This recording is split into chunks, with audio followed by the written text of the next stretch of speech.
এখনো শোকের মাতম চলছে দিনাজপুরের বিরল উপজেলা পূজা উদযাপন পরিষদের সহসভাপতি ভবেশ চন্দ্র রায়ের পরিবারে। স্বামীকে হারিয়ে কান্নায় ভেঙে পড়েছেন ভবেশ রায়ের স্ত্রী। ভবেশ চন্দ্রের মৃত্যু ঘিরে কয়েকদিন ধরেই চলছিল নানান নাটকীয়তা। অবশেষে মুখ খুলতে শুরু করেছেন পরিবারের সদস্য ও স্থানীয়রা। নিহতের স্ত্রী ও সন্তানের দাবি, পাওনা টাকার জের ধরে হত্যা করা হয়েছে ভবেশকে।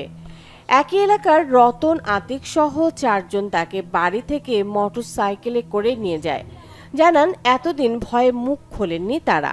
যদি মারি না ফেলায় সুস্থ মানুষটা যায় কি একবারে মোরা আসে বাড়ি জীবিত পাই নাই তো ছাড়ছেন একবার মোরা পাইছি মোর কথা ভালো স্বামী নিয়ে গেছেন, ভালো ফিরাই দিবেন তো?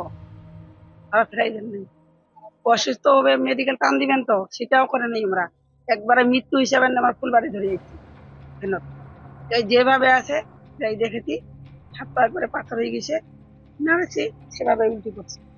অন্যরা বাড়ি থেকে যেটা নিয়ে গেছে অন্যরা ফোন করছে এবং মারা যাওয়ার পর ওই 4 জন যে নিয়ে গেল, ওনারা যদি সৎ সাহস থাকে ওনারা কিছু না করে অবশ্যই আমার বাড়িতে আসবে খোঁজ করে নেওয়ার জন্য। তো আমার আবার কি হলো বা আমার ওখানে ছিলাম সান্ত্বনা দেওয়ার জন্য, তো ওরা আসতে না ওনারা কোনো খবর পাইনি তাও আমার মারা যাওয়ার পর। ঘটনার সুষ্ঠু তদন্ত করে বিচার দাবি স্থানীয়দের।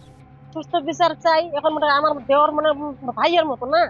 এখন আমার মনে হচ্ছে যে স্বামী মারা যে দিদির স্বামী মারা কি ব্যথা ওগুলা কেউ বোঝার, যার স্বামী মারা শেষই বুঝছে। এক ছেলের নাম বলতেছে রতন, আরেক ছেলের নাম বলতেছে আতিক, প্লাস প্রায় বেশ কয়েকজনের নাম আসতেছে। সেটা ছেলের নামগুলো অত ক্লিয়ার জানা নাই, প্রায় 5-6 জন নাকি। তবে আইনশৃঙ্খলা বাহিনী বলছে, এই ঘটনায় নিহতের পরিবারের পক্ষ থেকে এখন পর্যন্ত লিখিতভাবে থানায় কোনো অভিযোগ করা হয়নি। মামলার পর অভিযুক্তদের দ্রুত গ্রেপ্তারের দাবি স্থানীয়দের।